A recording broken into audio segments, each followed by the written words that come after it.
ഇന്നലെ അദ്ദേഹം പറഞ്ഞത് അവിടെ പണി തുടങ്ങിയിട്ടുണ്ട് എന്നാണ്. ആ വാചകത്തിൽ അങ്ങനെയാണ് പറയുന്നത്. അവിടെ പണി തുടങ്ങിയിട്ടുണ്ടല്ലോ എന്നാണ് പറയുന്നത്. അവിടെ പണി തുടങ്ങിയിട്ടില്ല എന്നുള്ളതാണ് ഞങ്ങളുടെ അന്വേഷണത്തിൽ ബോധ്യപ്പെട്ടത്. ഞങ്ങളുടെ ക്യാമറമാൻമാർ അവിടെ പോയി നോക്കിയപ്പോൾ കണ്ട ദൃശ്യങ്ങൾ പ്രിയപ്പെട്ടവരുടെ മുന്നിലേക്ക് എത്തിയതാണ്. അവിടെ ഒരു പണിയും, ആ കല്ലിന്മേൽ ഒരു കല്ല് കയറ്റിവെക്കുന്ന ഒരു പണിയും തുടങ്ങിയിട്ടില്ല എന്നുള്ളതാണ്. പണി തുടങ്ങണമെന്നുണ്ടെങ്കിൽ എന്തു വേണം? അതാണ് മൂന്നാമത്തെ പ്രധാനപ്പെട്ട കാര്യം. ഒരു കെട്ടിടം നിർമ്മിക്കണമെങ്കിൽ നമ്മുടെ ബിൽഡിംഗ് റൂൾ അനുസരിച്ച്, കെട്ടിട നിർമ്മാണ ചട്ടം അനുസരിച്ച് അവിടെ അതാത് തദ്ദേശ സ്ഥാപനത്തിൻ്റെ കയ്യിൽ നിന്ന് പെർമിറ്റ് വേണം. തദ്ദേശ സ്ഥാപനത്തിൽ നിന്ന് അങ്ങനെ ഒരു ബിൽഡിംഗ് പെർമിറ്റ് കിട്ടിയിട്ടുണ്ടോ?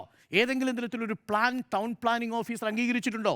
ഇല്ലെന്ന് മാത്രമല്ല, ഇപ്പോൾ പുറത്തു വന്നിരിക്കുന്ന വിവരാവകാശ രേഖ പ്രകാരം മേപ്പാടി പഞ്ചായത്തിൽ 19/3/2026 വന്നിരിക്കുന്ന വിവരാവകാശ രേഖ പ്രകാരം നിലവിൽ KPCC പ്രസിഡന്റ് സണ്ണി ജോസഫ് എന്ന പേരിൽ പെർമിറ്റിന് അപേക്ഷകളൊന്നും ഈ ഓഫീസിൽ ലഭിച്ചിട്ടില്ല എന്ന് പറഞ്ഞാൽ അതിനർത്ഥം എന്താ? മേപ്പാടി പഞ്ചായത്തിൽ കെട്ടിട നിർമ്മാണത്തിന് വേണ്ടുന്ന അപേക്ഷ പോലും നൽകിയിട്ടില്ല. അപേക്ഷ നൽകാതെ നിങ്ങൾക്ക് കേരളത്തിൽ എവിടെയെങ്കിലും പണി തുടങ്ങാൻ പറ്റുമോ? അപ്പോൾ വാസ്തവവിരുദ്ധമായ ഇതിലെ മൂന്നാമത്തെ കാര്യമാണ് ഇപ്പോൾ പറഞ്ഞിരിക്കുന്നത്. നാലാമത്തെ ഒരു പ്രധാനപ്പെട്ട കാര്യം എന്ന് പറയുന്നത്, ഇതുമായി ബന്ധപ്പെട്ടുകൊണ്ട് പണി തുടങ്ങി അതിനുശേഷം ഇത് ആന വരാത്തൊരു ഭൂമിയാണ്, ആന വരുന്ന രീതിയിൽ വലിയ രീതിയിലുള്ള പ്രചരണങ്ങളൊക്കെ ഉണ്ടായി എന്നാണ് പ്രതിപക്ഷ നേതാവ് പറഞ്ഞത്.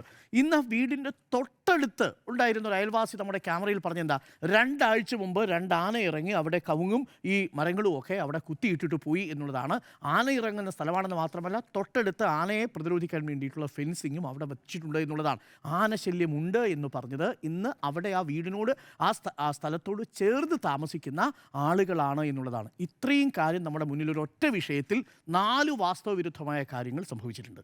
ഇതിനോട് ആർക്കും വിയോജിപ്പുണ്ടാവില്ലല്ലോ. ഇതിനെ എങ്ങനെയാണ് പൊളിക്കുക? ഇതാണ് ഞാൻ പറഞ്ഞത്. ഇത് നിമിഷ നേരം കൊണ്ട് 24 മണിക്കൂർ പോലും ആയുസില്ലാത്ത വാസ്തവവിരുദ്ധമായ കാര്യങ്ങൾ, അത് നുണയെന്നൊരു വിഭാഗം പറയുന്നു. കാര്യങ്ങൾ പറയുന്നതിൽ നിന്ന് ബഹുമാനപ്പെട്ട നേതാവ് പിന്മാറണം എന്നുള്ളതാണ് എനിക്ക് പറയാനുള്ളത്. കാരണം ഇത്തരത്തിൽ ഒരു തെളിവുമില്ലാതെ എങ്ങനെ പറയാൻ സാധിക്കുക? അതാണ് ഞാൻ പറഞ്ഞത്. ഇത് പണ്ട് കാലത്ത് ചെയ്തുകൊണ്ടിരുന്നൊരു കാര്യമാണ്. പണ്ട് നേതാവ് ഒരു പ്രസ്താവന നടത്തിപ്പോയാൽ ഇതൊക്കെ അന്വേഷിച്ച് വരുമ്പോഴേക്ക് മാസങ്ങളെടുക്കും. ഇപ്പോൾ 24 മണിക്കൂറിനുള്ളിൽ കൈയോടെ ചൂടോടുകൂടി അതെല്ലാം പൊളിച്ചു കൊടുക്കുന്ന കാലത്താണ് നമ്മൾ ജീവിക്കുന്നത് എന്നുള്ളത് കൊണ്ട് എനിക്ക് ആ കാര്യത്തിൽ മറ്റൊന്നുമില്ല.